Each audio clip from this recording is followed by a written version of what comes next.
Nah, kemudian yang tadi akhina bertanya tentang masalah sanad. Sanad itu dalam agama namanya, dalam bahasa sanad namanya sandaran. Jelas? Kalau dalam istilah adalah menyandarkan sesuatu kepada yang mengucapkannya atau yang melakukannya. Contoh, antum ketika menyampaikan sesuatu, saya lihat Syekh Ahmad lagi ceramah dengan cara begini-begini, berarti antum menukil dari saya, betul? Kemudian antum sampaikan ke si A atau si B, si B sampaikan ke fulan lagi. Jadi berapa orang menyampaikannya, tapi antum yang melihat pertama, betul? Antum sama orang yang terakhir itu, yang 4 orang, 3 orang, 5 orang, itu namanya sanad. Rantaian sanad itu yang meriwayatkan, yang menukil, yang menyandarkan cerita tersebut kepada antum, dan antum dari saya. Jelas? Maka kita punya sanad dan ada matan. Ada sanad, ada matan, dan ada rawi. Rawi itu yang meriwayatkan. Antum ini rawi karena yang meriwayatkan.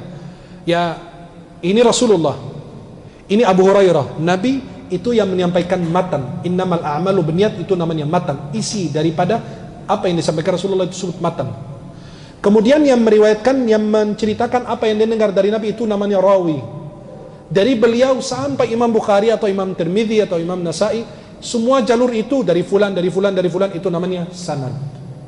Rantaian yang menyampaikan, ya, as-silsilah al-muwassilah ila al-matan. Kalau dalam ilmu hadis begitu istilahnya. Sanad itu sangat penting dalam agama Islam. Kenapa? Kata Imam Muhammad bin Sirin dalam Sahih Muslim, unzuru, ya, inna hadzal ilma din fanzuru amman ta'khuduna dinakum. Sesungguhnya ilmu itu adalah agama. Perhatikan kau belajar agamamu dari siapa. Guru yang bersanad artinya guru yang meriwayatkan dari gurunya terus sampai Rasulullah. Contoh, saya punya sanad Quran. Saya meriwayatkan, di dalam sanad saya ini diakui oleh guru saya baca Al-Quran 30 juz di hadapan beliau. Di dalam sanad itu beliau mengatakan bahwa saya telah membaca Al-Quran itu kepada guru saya Imam Masjid Azhar, mantan Imam Masjid Azhar. Beliau mengatakan saya telah membaca Al-Quran itu kepada guru saya namanya Syekh Sa'ad Ba'abullah, salah satu ulama Azhar, dan beliau salah satu anggota Lajnah Tasfih Mushaf di Makkah, ya. Syekh Said ini meriwayatkan dari gurunya siapa, terus bersambung sampai Sayyidina Zaid bin Thabit, Abdullah bin Mas'ud, Ali bin Abi Talib, kemudian dari Rasulullah, kemudian dari Jibril, dari Lauhul Mahfuz, dari Allah. Begitu dalam sanadnya.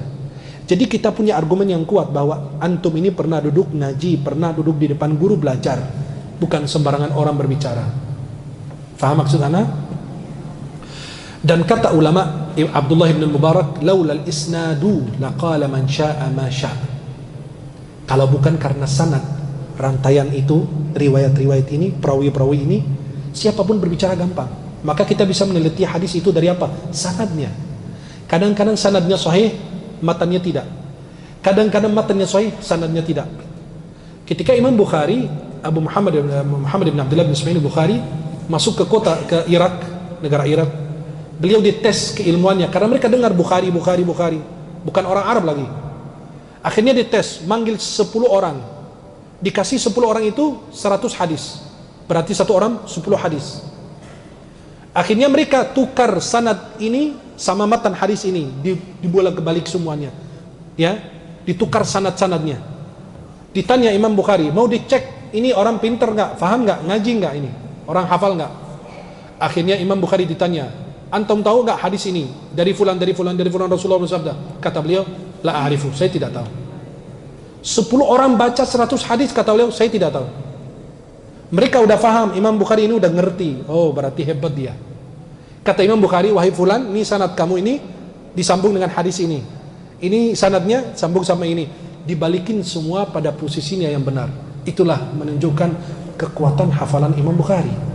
Beliau hafal 200.000 hadis. 100.000 hadis sahih dan 100.000 hadis yang tidak sahih. Maka disebut Amirul Mu'minin fil hadis, ya, dan gelar tertinggi yang diberikan kepada Imam Al-Bukhari rahimahullah wa radhiyallahu taala anhu arda. Sanad ini adalah tangga naik ke atas rumah. Antum berani naik ke atas rumah tanpa tangga? Tidak. Harus naik tangga dulu, betul? Baru ke atas. Nah, tafadhal.